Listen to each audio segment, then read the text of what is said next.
Voilà, donc je m'appelle Thomas et puis on m'a demandé de préparer donc un petit exposé sur le thème du week-end famille. Et donc le thème c'est « Soyez miséricordieux comme votre Père est miséricordieux ». Et donc je me sens un petit peu emprunté parce que pour deux motifs. Donc d'abord Dieu est un mystère et donc ce que je vais dire en fait peut dépasser, Dieu dépasse infiniment ce qu'on peut en dire, voilà. Et donc et vous aussi vous avez toute une expérience de Dieu derrière vous, donc voilà, j'espère que ça va être fécond. Deuxième motif, c'est que on parle de Dieu qui est Père, et c'est très beau, on a plein de pères dans la salle. Il y a déjà une expérience très concrète de paternité, et nous avons tous eu un père, et donc en fait ça, voilà, Dieu nous révèle quelque chose de lui-même en Jésus, et Jésus nous révèle le Père. Donc voilà, il y a déjà quelque chose de concret qui se fait. Alors dans la Bible, il y a beaucoup d'invitations à parler de... C'est pas assez près. Dans la Bible, donc dans le psaume 85 déjà, on dit que Dieu est un Dieu de tendresse et de pitié, lent à la colère, plein d'amour et de vérité. Et dans le Nouveau Testament, on parle aussi de la miséricorde, dans le sens que Jésus nous est donné par le Père, et il est lui-même la miséricorde du Père à notre égard. Alors, en fait, le nœud de la question sera comment devenir nous-mêmes miséricordieux, comment devenir Jésus miséricordieux pour les autres. Voilà. Alors, je vous aurais proposé de lire, alors d'abord, je vous aurais proposé une petite lecture du passage où se situe donc cette parole, soyez miséricordieux comme le Père, comme votre Père est miséricordieux. Donc c'est Luc 6, 27, 38. Et puis ensuite, je vous aurais fait quelques réflexions sur le double commandement de l'amour, la nécessité de vivre de la grâce pour aimer comme votre Père. Et ensuite, en chemin vers la sainteté, voilà, l'exemple de Jésus, des saints, et l'approfondissement de qu'est-ce que être miséricordieux.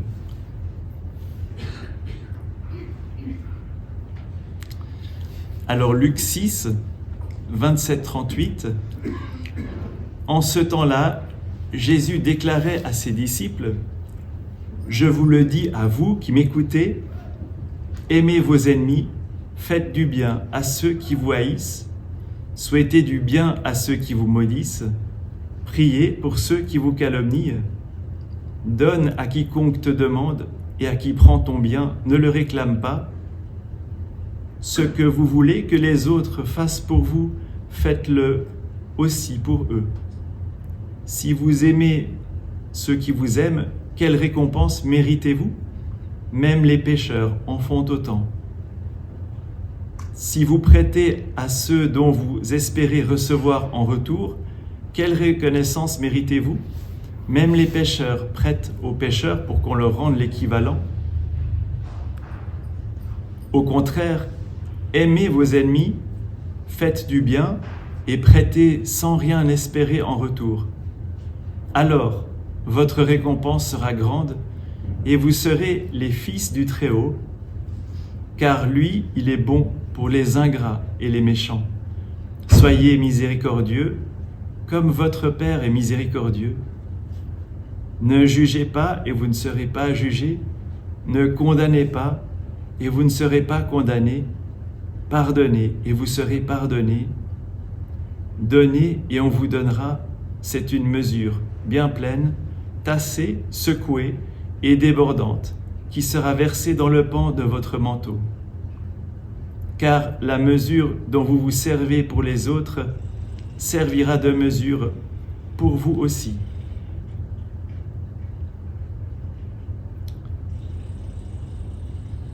Alors Jésus semble placer la barre très haut quand même.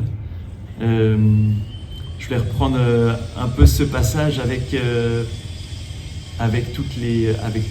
tous les versets en fait. on voit l'abondance des verbes aimer, faire du bien, donner, pardonner. Et aussi, en fait, ce sont des verbes qui sont à l'infinité, ce sont des verbes qui sont à l'impératif. Ça veut dire que Jésus, en fait, c'est quelque chose il est en train d'inviter ses disciples à vraiment, vivre dans cette attitude. Et ce sont des attitudes très engageantes. Aimez vos ennemis, faites du bien à ceux qui vous haïssent. Et donc, quand on parle d'aimer les ennemis, ça ne veut pas dire juste avoir des sentiments pour eux, mais il y a toute une belle histoire. Je ne sais pas si vous connaissez les Misérables de Victor Hugo, où Jean Valjean, qui est un forçat, est accueilli par un évêque. Et en fait, il est très bien accueilli et il passe la nuit. Et quand il repart, Jean Valjean va voler des chandeliers en argent. Et donc la police le rattrape et il comparaît devant l'évêque et tout. Et l'évêque finit par dire, mais je les lui ai donné ces chandeliers en argent. Et puis c'est comme si cette bonté lui redonnait une chance. Et donc c'est un amour qui n'est pas naïf, c'est un amour qui est rempli d'audace. Et donc aimer n'est pas non plus cautionner et donner raison de manière fatale à un ennemi, mais une audace pour lui donner une chance. En fait, faire un pont entre celui qui fait le mal et le Seigneur. Alors, bénir ceux qui maudissent, prier pour ceux qui calomnient. Il y a toujours un combat qu'on mène avec les armes de la bienfaisance, de la prière et du don. Mais c'est un combat qui se fait aussi de manière graduelle. Alors il y a le combat de ceux qui vivent le martyre en Orient. C'est notamment, on avait croisé des chrétiens irakiens qui avaient vraiment subi du mobbing et qui continuaient à prier pour leurs ennemis. Mais c'était dur, et pourtant c'est un amour qui était bien plus large et fort, ce qu'ils vivaient eux. Et il y a aussi ce combat qui est mené par Sainte Thérèse de l'Enfant Jésus, qui ramassait une épingle pour sauver une âme dans son couvent. Et donc chacun à sa mesure, on essaye de vivre l'offrande de nos vies pour ceux qui nous font du mal. Ne pas réclamer son bien, une attitude de détachement, non violente, pacifique, mais pas naïve non plus. Faites aux autres ce que vous voulez qu'ils vous fassent. Jésus nous invite au décentrement de nous-mêmes, donc éviter de se mettre au centre pour que Jésus soit le centre de nos vies, de nos existences, et pour se mettre aussi à l'écoute des autres. Le pape François, dans Gaudete et Exultate, cite là, c'est la prière de saint Thomas More, qui dit donne-moi une âme qui ignore l'ennui, le gémissement et le soupir, ne permets pas que je me fasse trop de soucis pour cette chose encombrante que j'appelle moi. Seigneur, donne-moi l'humour pour que je tire quelque bonheur de cette vie et en fasse profiter les autres. Ensuite, prochain verset, Jésus pose la question, si vous aimez ceux qui vous aiment, quelle récompense méritez-vous? Si vous prêtez à ceux dont vous espérez recevoir en retour, quelle reconnaissance méritez-vous? Alors là, en fait, il repousse un peu il repousse encore les limites. Il nous dit que l'attitude donnant-donnant est trop restrictive dans l'ordre de l'amour. Parce qu'en fait, tout humain, on est capable de vivre une certaine justice. Mais vous vous souvenez ce qu'il dit aux pharisiens, si votre justice ne surpasse pas, il dit ça aux disciples, si votre justice ne surpasse pas celle des pharisiens, vous n'entrerez pas dans le royaume. Donc, une invitation à dépasser la loi et la stricte justice. En effet, même les pécheurs le font. Donc, péché en hébreu traduit l'idée d'un archer qui manquerait sa cible. Et en fait, Jésus ne veut pas qu'on manque la cible de notre vie, mais il veut qu'on atteigne la cible en pratiquant cet amour débordant.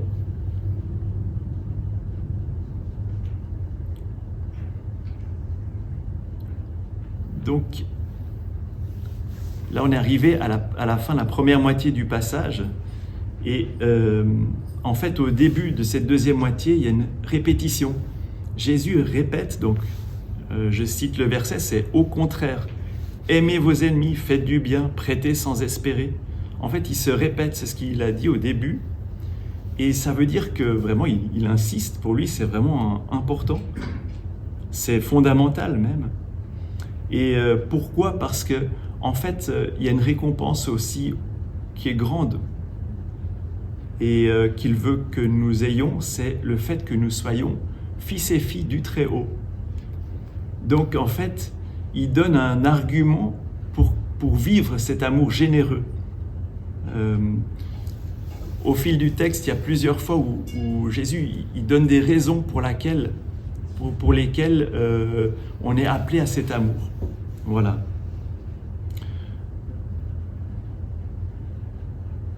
Donc, quand on imite Dieu en aimant, en faisant le bien aux ingrats et aux méchants, nous sommes ses fils et ses filles, peut-être de manière plus limpide.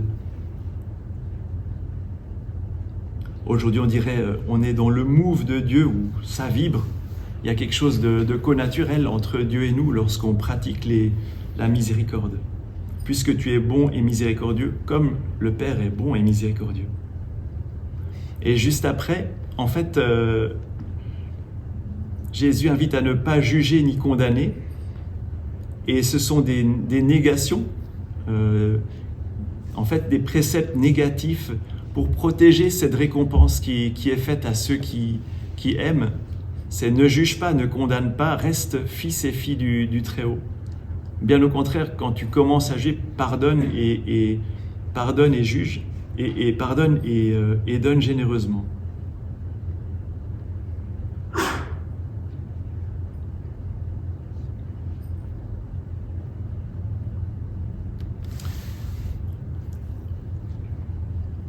Donc le prochain verset, pardonnez, vous serez pardonnés, donnez, on vous donnera.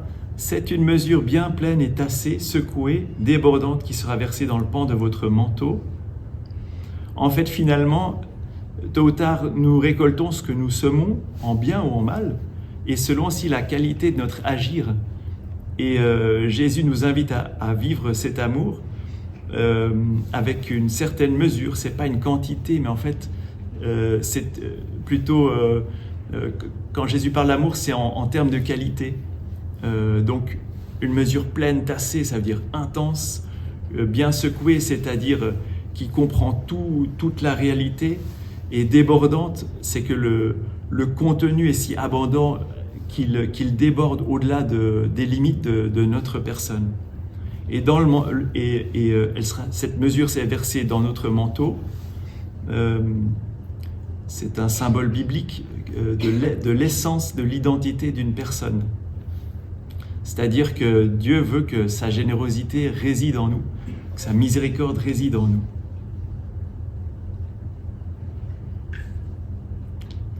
Alors, quelques réflexions au sujet de cette péricope. Jésus donc fait le lien entre l'amour de Dieu et l'amour des autres depuis qu'il s'est fait homme.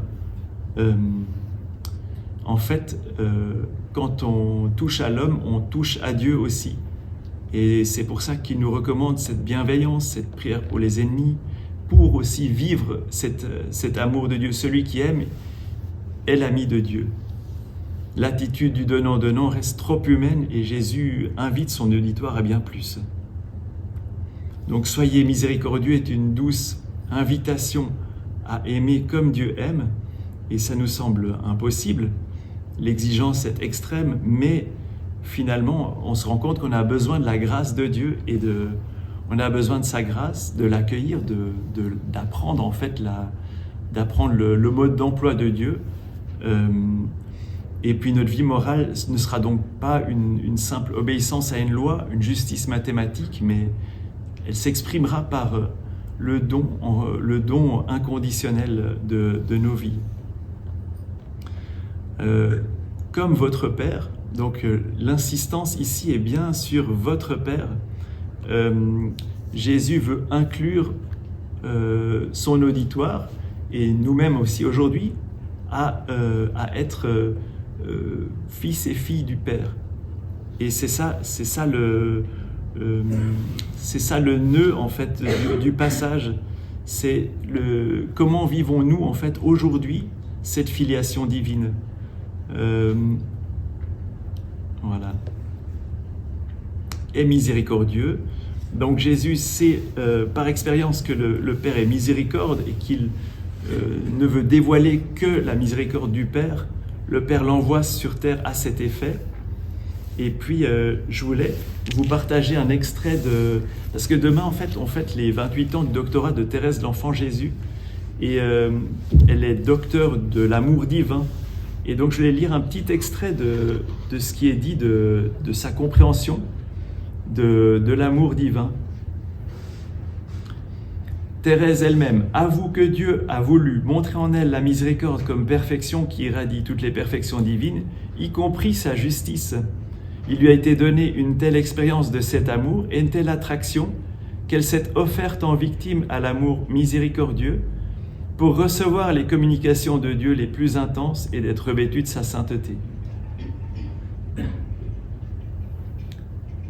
Il est à noter que pour Thérèse, l'amour miséricordieux n'est pas considéré seulement comme promptitude et largesse à pardonner les fautes, mais comme amour prévenant, magnanime, riche de tendresse, désireux de se communiquer et de déverser dans le cœur de l'homme avec une ampleur incommensurable, pour lui faire comprendre que tout homme est aimé de Dieu.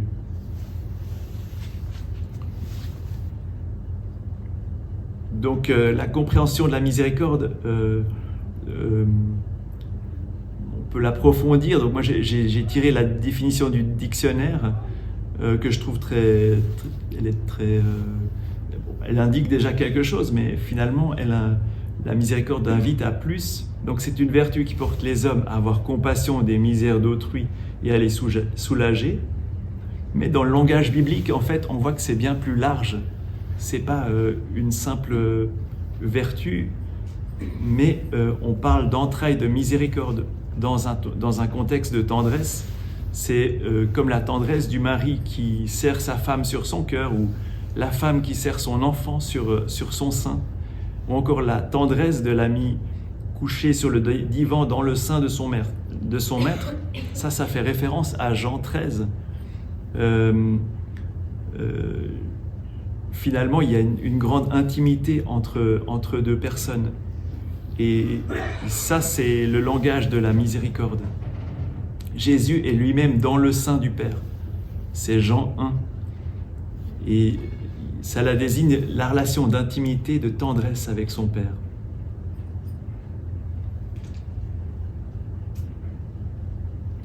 La miséricorde divine nous est communiquée par le Christ. Le pape François nous le rappelle.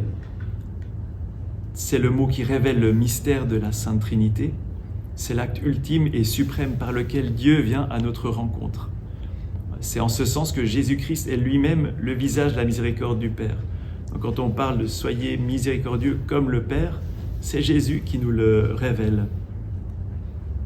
Alors le mode d'emploi n'est pas toujours si facile. Donc vous avez je ne sais pas si vous arrivez à lire. Ouais.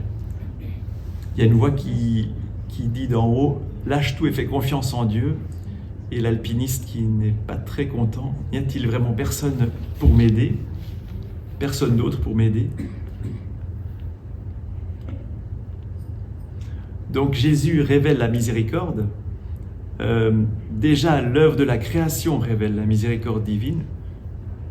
On dit que le Père crée par les deux bras, par le Fils et l'Esprit, mais après, bouleversé jusqu'aux entrailles et par nos chutes, Dieu par le Christ fait également miséricorde quand il vient nous sauver par la croix. Il n'y a pas uniquement une conception de la miséricorde qui serait fixée sur la... finalement, la croix est l'expression la plus sublime de la miséricorde de Dieu, mais auparavant, la création est déjà miséricorde. La miséricorde est l'être profond de Dieu.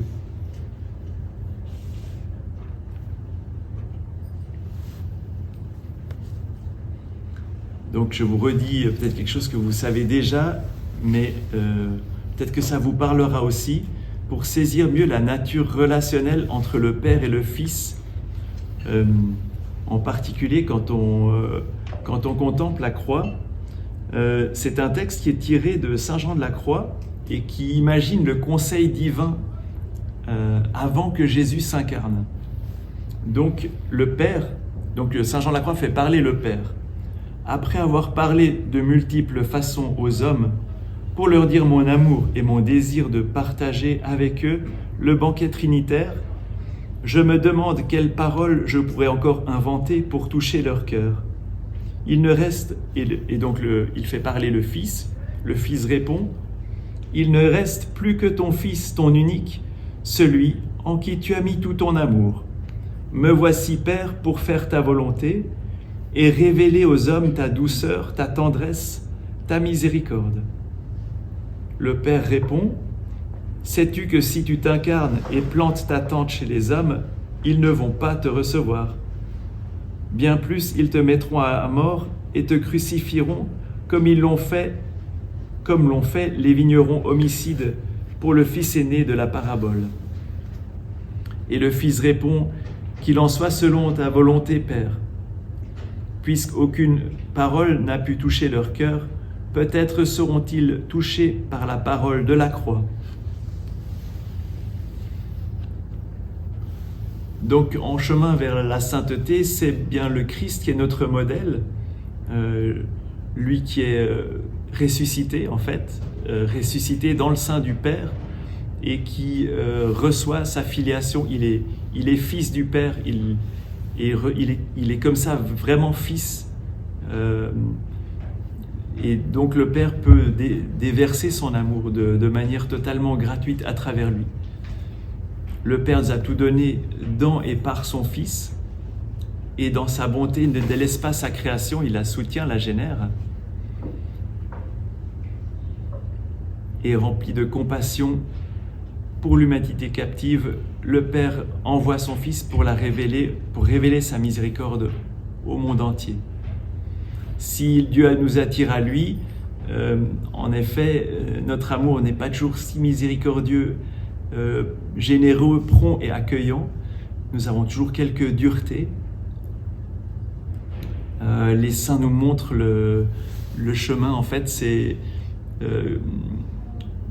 ils ont eux-mêmes expérimenté la miséricorde de Dieu à travers leur misère propre et celle de leurs frères.